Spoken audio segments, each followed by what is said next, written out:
दोस्तों अभी अभी एक खुशखबरी निकलकर सामने आई है। 8वें वेतन आयोग में बढ़कर कितनी हो जाएगी सैलरी, आइए आपको बताते हैं।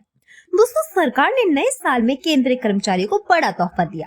केंद्र ने 8वें वेतन आयोग के गठन के प्रस्ताव को स्वीकार कर लिया है। सरकार के इस फैसले से हजारों कर्मचारियों को फायदा होगा।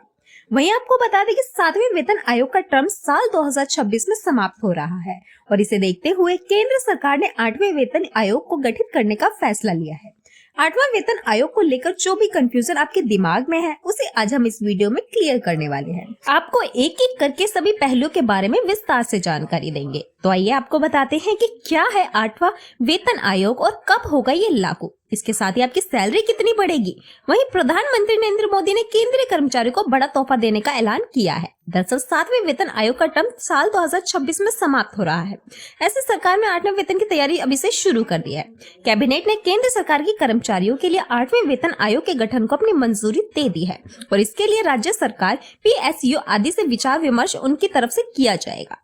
वहीं 8वें वेतन आयोग के अध्यक्ष और 2 सदस्यों के नाम पर जल्द ही ऐलान हो जाएगा। और आपको ये भी बता दें कि 7वें पे कमीशन 2016 में गठित हुआ था। कैबिनेट के फैसलों की जानकारी देते हुए केंद्रीय मंत्री अश्विनी वैष्णव ने ये बताया है कि 8वां वेतन आयोग 2026 से लागू होगा। अब ऐसे में समय रहते सुझाव और सिफारिशें आदि के लिए इसका गठन जल्द करने का फैसला लिया गया है। क्या है 8वां वेतन आयोग, ये भी आप जान लीजिए।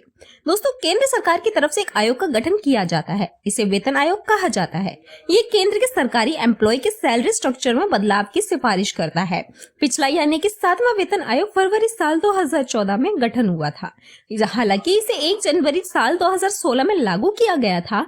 7वां वेतन आयोग में कर्मचारियों की सैलरी 77,000 रुपए से बढ़ाकर 1 लाख हो गई थी। अमूमन हर 10 साल में नए आयोग का गठन किया जाता है। कब से ये 8वां वेतन आयोग लागू होगा, जो 8वां वेतन आयोग बनाया गया है वो कब से लागू होगा वो भी आपको बता देते हैं। तो साल 2026 से लागू होने जा रहा है ये। ऐसे में इनकी अनाउंसमेंट इतनी जल्दी करने के पीछे का कारण समय रहते सुझाव और सिफारिशें आदि चीजें सही से हैंडल हो सके, इसलिए इसका गठन इतनी जल्दी किया गया है। सरकारी कर्मचारियों को अभी तक 7वें पे कमीशन के तहत वेतन मिलता था। 8वें पे कमीशन के लागू होने के से केंद्र सरकार के कर्मचारियों के वेतन में बढ़ोतरी होने की काफी उम्मीद है। इसके तहत सरकार रिटायर्ड कर्मचारियों के पेंशन और भत्ताओं में बढ़ोतरी कर सकती है और इस आयोग के गठन की सही तारीख अभी ऐलान नहीं की गई है।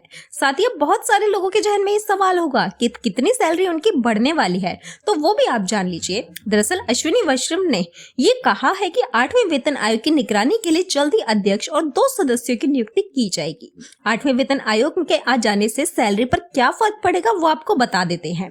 सैलरी सर्कुलेशन के लिए फिटमेंट फैक्टर एक महत्वपूर्ण भूमिका निभाता है। इससे ये तय होता है कि वेतन और पेंशन में कितनी बढ़ोतरी होगी।